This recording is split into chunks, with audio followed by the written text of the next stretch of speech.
to begin. Going off the beach in a kayak. BTB, Beyond the Breakers, or nearshore kayak fishing. I thought I would do a small series of videos to kind of help people who are getting started get prepared to go offshore for the first time. Call the week, don't call the day. This is one of the biggest errors I see people make. They say, hey, I took off on this day and I'm going offshore on this day. You need a little bit bigger block of time to deal with because the seas are going to dictate when you get to go, not you. If your family's going on vacation to the coast and that's the week you have to work with, you need to start looking within that week for the 1 or 2 days you're going to be able to get off the beach.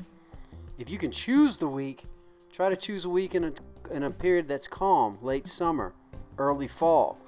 If you can't choose the week, you just kind of have to roll the dice and just hope for calm weather. Going off the beach in a kayak is a shoot the gap, kind of do it when you can kind of a thing.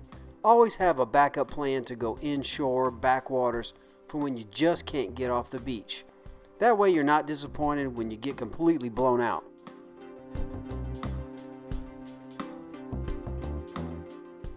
So your next question is, Ty, how do I pick the week and then the day within the week? And the answer to that is you can do a lot of that at home before you even get to the coast. I'll show you how I do it. A lot of this is just common sense. Just find a good weather website that you like to use that gives you a forecast for 10 days out. And then that way you can kind of see, generally speaking, what the weather's going to be doing a long way out, whether it's going to be getting worse or getting better. We're always looking for that getting better right before we go offshore in the kayaks.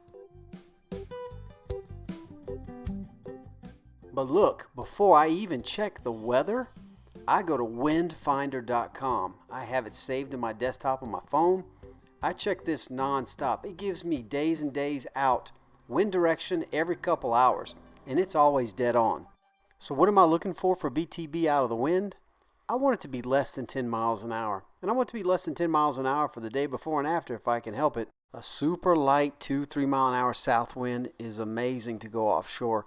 And then a light north wind is good. You don't want a heavy south wind and you don't want a heavy north wind. A heavy north wind will lay the seas down, but it'll also blow you to Cuba when you're not paying attention. I always do a south wind under 10 miles an hour, and I never do a north wind over like 6 or 7 miles an hour. The seas forecast. So this is the meat and potatoes. This is where you can tell what the seas are doing days out. You want to go to the National Weather Service, NOAA, and find a buoy that's offshore near to you. You want to do a search for something like NOAA Marine Forecast. Alright, here's my NOAA Marine Forecast. Let's see if I'm going anywhere between now and Monday. Well, I'm looking at it. Nope. You can see 18 to 23, 13 to 18, 18 to 15. And then you see the seas, 3 to 4, 6 to 7s. Man, I'm looking for less than 10 mile an hour winds and 1 foot or less seas. That's what I'm looking for. I can tell you I ain't going nowhere to the middle or end of next week. So whatever this mess is done. Okay, I'm at the beach a day or two before. Let's look at some webcams.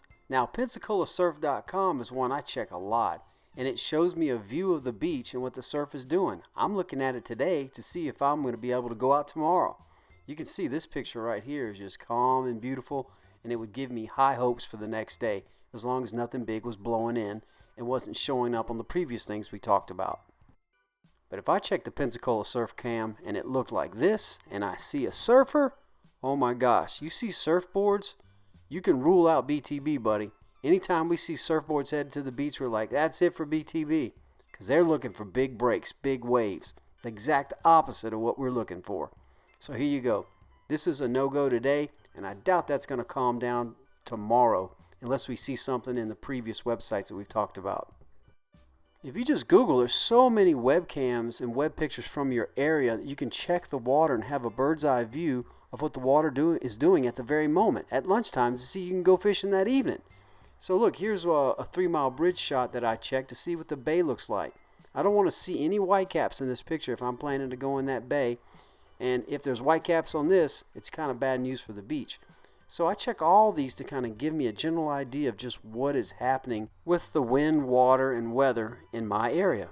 In preparation for making this video, I did some Googling, And I went to Facebook and I actually found some surf cams on Facebook. Here's one for Galveston, Texas. So make sure you check Facebook as a source of beach cams for you in your area. I can tell you, summertime and early fall is always a great time to go off the beach. It tends to be the biggest windows of calm water. But let's say we've got our week lined up and we've got our day dialed in. And the last thing you want to check the night before and even that morning of is just a good radar app. Save it to your phone. Just always have your radar available so you can see if any impending rain is about to hit. Pretty much the majority of the reason we go off the beach is to look for pelagic, stuff we can't get inshore. Like your mahi, your jack crevalle, your Spanish mackerel, your king mackerel, your sailfish, your tarpon. All this stuff is very tropical and they like warm water.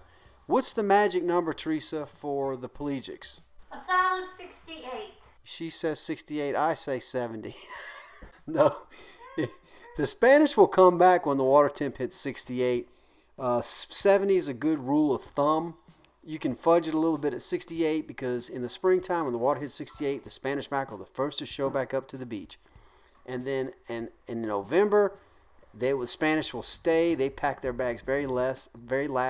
Everybody else is leaving when the water temp hits about 70. They'll wait till about 68 and then they're gone pecans for the winter. And you can look here and see on this map when they're going to be around. If you can, keep your ear to the ground on your local fishing piers, what they're catching. There's a bunch of guys fishing way off the beach just like you'll be in the kayak. If they're catching Spanish early spring, then you know the Spanish are there. If they start catching kings out there, you know the kings have moved in. You basically have 100 guys out there fishing offshore giving you the report nonstop.